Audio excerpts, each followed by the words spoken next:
a temporary measure at Geneva. After 1954, they watched us conspire with Diem to prevent elections, which could have surely brought Ho Chi Minh to power over a united Vietnam, and they realized that they had been betrayed again. When we ask why they do not leap to negotiate, these things must be remembered. Also, it must be clear that the leaders of Hanoi considered the presence of American troops in support of the Diem regime to have been the initial military breach of the Geneva Agreement concerning foreign troops. They remind us that they did not begin to send troops in large numbers and even supplies into the South until American forces had moved into the tens of thousands. Hanoi remembers how our leaders refused to tell us the truth about the earlier North Vietnamese overtures for peace, how the president claimed that none existed when they had clearly been made. Ho Chi Minh has watched as America has spoken of peace and built up its forces, and now he has surely heard the increasing international rumors of American plans for an invasion of the North. He knows the bombing and shelling and mining we are doing are part of traditional pre-invasion strategy. Perhaps only his sense of humor and irony can save him when he hears the most powerful nation of the world speaking of aggression as it drops thousands of bombs on a poor, weak nation more than 800, or rather 8,000 miles away from its shores.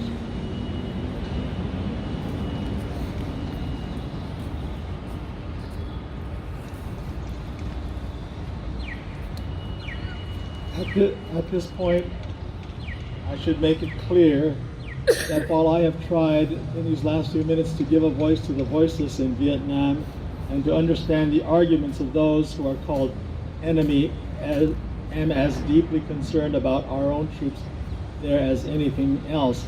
For it occurs to me that what we are submitting them to in Vietnam is not simply the brutalizing process that goes on in any war, where armies face each other and seek to destroy. We are adding cynicism to the process of death. For they must know that after a short period there, that none of the things we claim to be fighting for are really involved. Before long, they must know that their government has sent them into a struggle among Vietnamese, and the more sophisticated surely realize that we are on the side of the wealthy and the secure, while we create a hell for the poor. Somehow this madness must cease. We must stop now. I speak as a child of God and brother to the suffering poor of Vietnam. I speak for those whose land is being laid waste, whose homes are being destroyed, whose culture is being subverted. I speak for the poor of America who are paying the double price of smashed hopes at home and dealt death and corruption in Vietnam. I speak as a citizen of the world, for the world as it stands aghast at the path we have taken. I speak as one who loves America to the leaders of our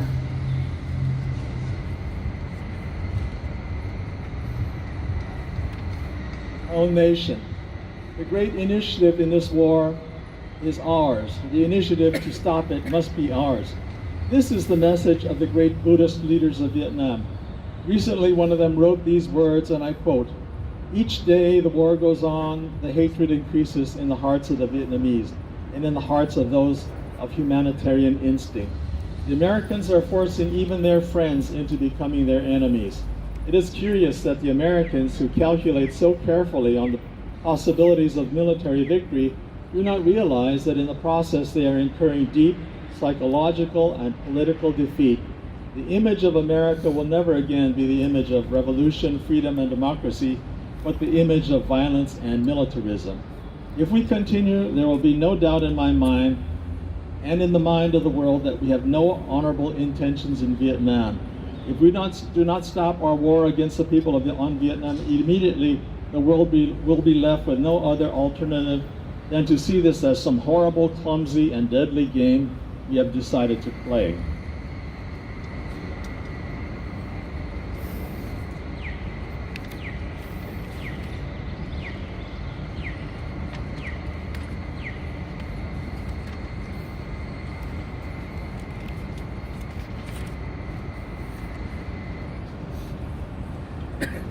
The world now demands a maturity of America that we may not be able to achieve. It demands that we admit that we have been wrong from the beginning of our adventure in Vietnam, that we have been detrimental to the life of the Vietnamese people. The situation is one in which we must be ready to turn sharply from our present ways. In order to atone for our sins and errors in Vietnam, we should take the initiative in bringing a halt to this tragic war. I'd like to suggest 5 concrete things that our government should do immediately to begin the long and difficult process of extricating ourselves from this nightmarish conflict. Number 1, end all bombing in North and South Vietnam. Number 2, declare a unilateral ceasefire in the hope that such action will create the atmosphere for negotiation. 3, take immediate steps to prevent other battlegrounds in Southeast Asia by curtailing our military buildup in Thailand and our interference in Laos. 4, realistically accept the fact that the National Liberation Front has substantial support in South Vietnam and must thereby play a role in any meaningful negotiations in any future Vietnam government. 5, set a date that we will remove all foreign troops from Vietnam in accordance with the 1954 Geneva Agreement. Part of our ongoing commitment might well express itself in an offer to grant asylum to any Vietnamese who fears for his life under a new regime, which included the Liberation Front. Then we must make what reparations we can for the damage we have done. We must provide the medical aid that is badly needed, making it available in this country if necessary.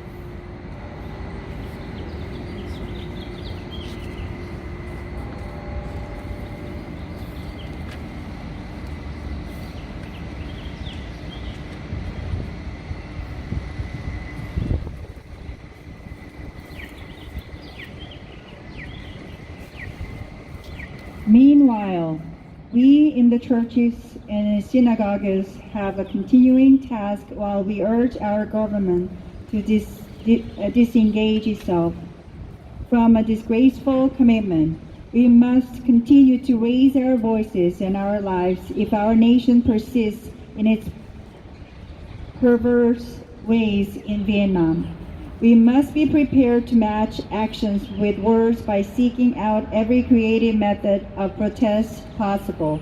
As we counsel young men concerning military service, we must clarify for them our nation's role in Vietnam and challenge them with the alternative of conscientious objection. I am pleased to say that this is a path now chosen by more than 70 students at my own alma mater, Morehouse College, and I recommend it to all who find the American course in Vietnam a dishonorable and unjust one. Moreover, I would encourage all ministers of draft age to give up their ministerial exemptions and seek status as conscientious objector. These are the times for real choices and not false ones. We are at the moment when our lives must be placed on the line if our nation is to survive its own folly.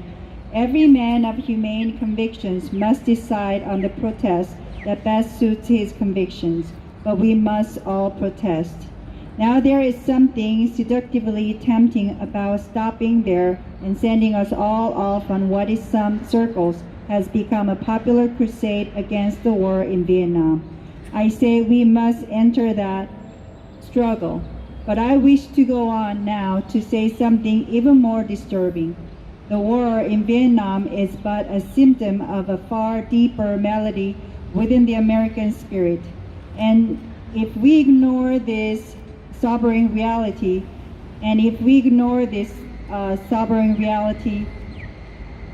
a reality, we will find ourselves organizing clergy and laymen concerned, committees for the next generation. They will be concerned about Guatemala and Peru. They will be concerned about Thailand and Cambodia. They will be concerned about Mozambique and South Africa. We will be marching for these and a dozen other names and attending rallies without and unless there is a significant and profound change in American life and policy. So such thoughts take us beyond Vietnam, but not beyond our calling as sons of the living God. In 1957, a sensitive American officials overseas said that it seemed to him that our nation was on the wrong side of a world revolution. During the past 10 years, we have seen emerge a pattern of suppression which has now justified the presence of U.S. military advisors in Venezuela. This need to maintain social stability of our investments accounts for the counter-revolutionary action of American forces in Guatemala. It tells why American helicopters are being used against guerrillas in Cambodia and why American napalm and Green Beret forces have already been active against rebels in Peru. It is with such activity in mind that the words of the late John F. Kennedy come back to haunt us. 5 years ago, he said, "Those who make peaceful revolution impossible will make violent revolution inevitable. Increasingly, by choice or by accident, this is the role our nation has taken. The role of those who make peaceful revolution impossible by refusing to give up the privileges and the pleasures that come from the immense profits of overseas investments."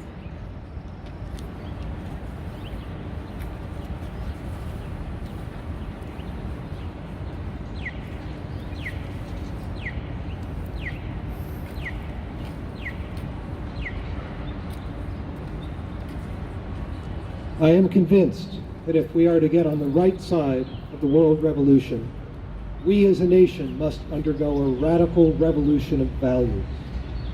We must rapidly begin the shift from a thing-oriented society to a person-oriented society.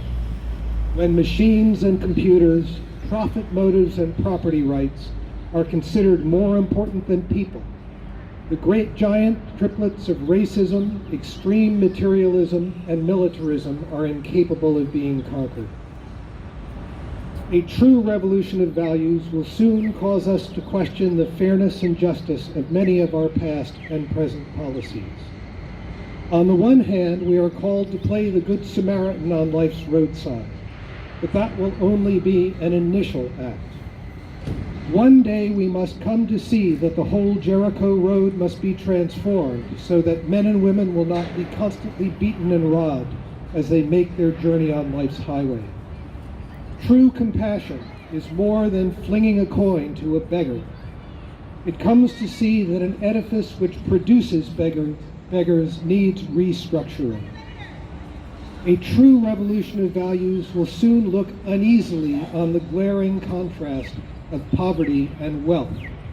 With righteous indignation, it will look across the seas and see individual capitalists of the West investing huge sums of money in Asia, Africa, and South America, only to take the profits out with no concern for the social betterment of the countries and say, "This is not just."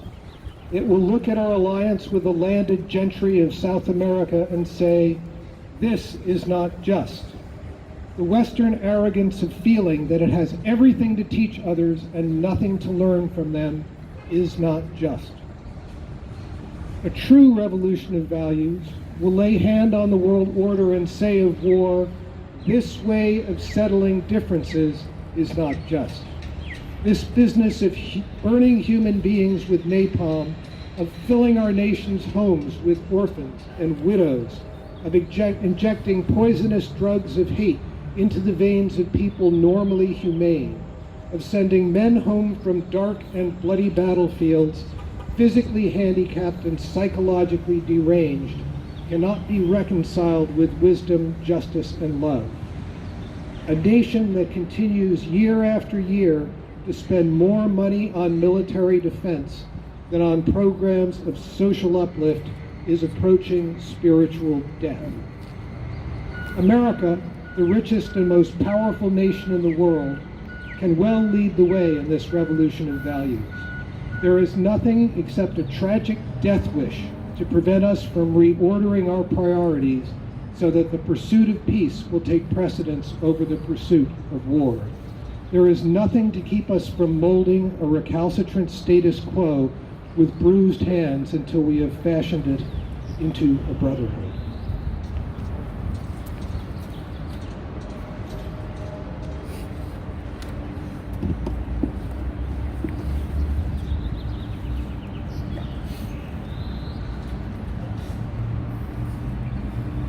This kind of positive revolution of values is our best defense against communism.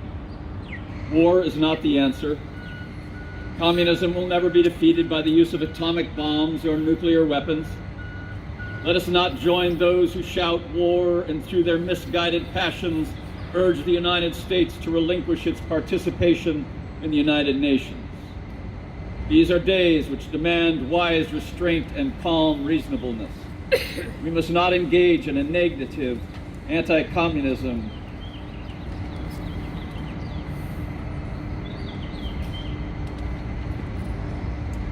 but rather in a positive thrust for democracy, realizing that our greatest defense against communism is to take offensive action in behalf of justice. We must, with positive action, seek to remove those conditions of poverty, insecurity, and injustice which are the fertile soil in which the seed of communism grows and develops. These are revolutionary times. All over the globe, men are revolting against old systems of exploitation and oppression. And out of the wounds of a frail world, new systems of justice and equality are being born. The shirtless and barefoot people of the land are rising up as never before. The people who sat in darkness have seen a great light. We in the West must support these revolutions. It is a sad fact that because of comfort, complacency, a morbid fear of communism, and our proneness to adjust to injustice, the Western nations that initiated so much of the revolutionary spirit of the modern world have now become the arch anti-revolutionaries.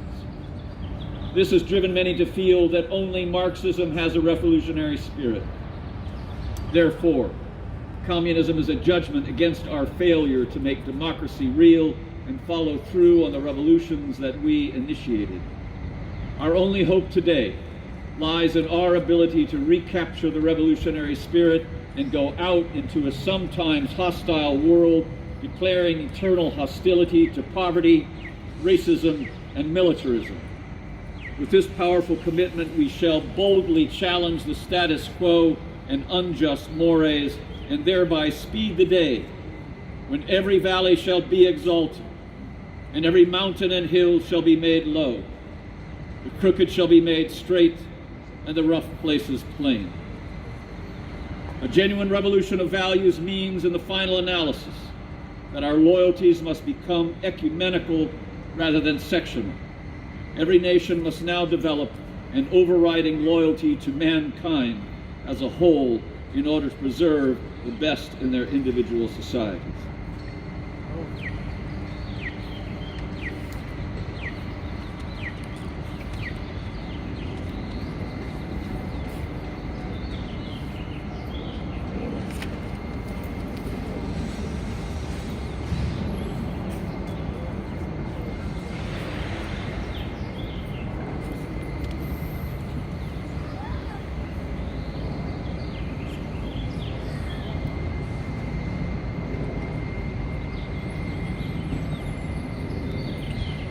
This call for a worldwide fellowship that lifts neighborly concern beyond one's tribe, race, class, or nation is in reality a call for an all-embracing and unconditional love for all mankind. This oft misunderstood, this oft misinterpreted concept, so readily dismissed by the natures of the world as a weak and cowardly force, has now become an absolute necessity for the survival of man. When I speak of love, I am not speaking of some sentimental and weak response. I'm not talking of that force which is just emotional bosh. I am speaking of that force which all of the great religions have seen as a supreme unifying principle of life. Love is somehow the key that unlocks the door which leads to ultimate reality. This Hindu, Muslim, Christian, Jewish, Buddhist belief about ultimate reality is beautifully summed up in the first epistle of St. John. Let us love one another, yes, for love is God, and every one that loveth is born of God and knoweth God. He that loveth not knoweth God, for God is love. If we love one another, God dwelleth in us, and his love is perfected in us. Let us hope that this spirit will become the order of the day. We can no longer afford to worship the God of hate or bow before the altar of retaliation. The oceans of history are made turbulent by the ever-rising tides of hate. History is cluttered with the wreckage of nations and individuals that pursued this self-defeating path of hate. As Arnold Toynbee says, love is the ultimate force that makes for the saving choice of life and good against the damning choice of death and evil. Therefore, the first hope in our inventory must be the hope that love is going to have the last word. We are now faced with the fact, my friends, that tomorrow is today. We are confronted with the fierce urgency of now. In this unfolding conundrum of life and history, there is such a thing as being too late. Procrastination is still the thief of time. Life often leaves us standing bare, naked, and dejected with a lost opportunity. The tide in the affairs of men does not remain at flooded heads. We may cry out desperately for time to pause in her passage, but time is adamant to every plea and rushes on. Over the bleached bones and jumbled residues of numerous civilizations are written the pathetic words, too late. There is an invisible book of life that faithfully records our diligence or our regret. Omar Khayyam is right. The moving finger writes, and having writ moves on. We still have a choice today. Nonviolent coexistence or violent co-annihilation.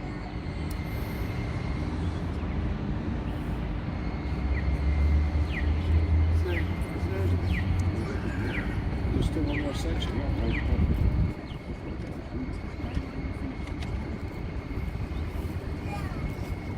We must move past indecision to action. We must find new ways to speak for peace in Vietnam and justice throughout the developing world, a world that borders on our borders. If we do not act, we shall surely be dragged down the long, dark, and shameful corridors of time, reserved for those who possess power without compassion, might without morality and strength without sight. Now let us begin. Now let us rededicate ourselves to the long and bitter but beautiful struggle for a new world. This is the calling of the sons of God, and our brothers wait eagerly for our response. Shall we say the odds are too great? Shall we tell them the struggle is too hard? Will our message be that the forces of American life militate against their arrival as full men and rescind our deepest regrets? Or will there be another message of longing, of hope, of solidarity with their yearnings, of commitment to their cause, whatever the cost? The choice is ours. And though we might prefer it otherwise, we must choose in this crucial moment of human mission. As the noble bard of yesterday, James Russell Lowell, eloquently stated, once to every man and nation comes a moment to decide, in the strife, truth, and falsehood for the good or evil side. Some great cause, God's new Messiah, offering each the bloom of light. And the choice goes by forever, twixt the darkness and the light. Though the cause of evil prosper, yet 'tis truth alone is strong. Though her portions be the scaffold, and upon the throne be wrong, yet that scaffold sways the future, and behind the dim unknown standeth God within the shadow, keeping watch above his own. And if we will only make the right choice, we will be able to transform this pending cosmic elegy into a creative psalm of peace. If we will make the right choice, we will be able to transform the gangling discords of our world into a beautiful symphony of brotherhood. If we will but make the right choice, we will be able to speed up the day all over America and all over the world, when justice will roll down like waters and righteousness like a mighty stream. Amen. Amen. I'd like to really appreciate each and every one of the readers and invite folks to form a closing circle.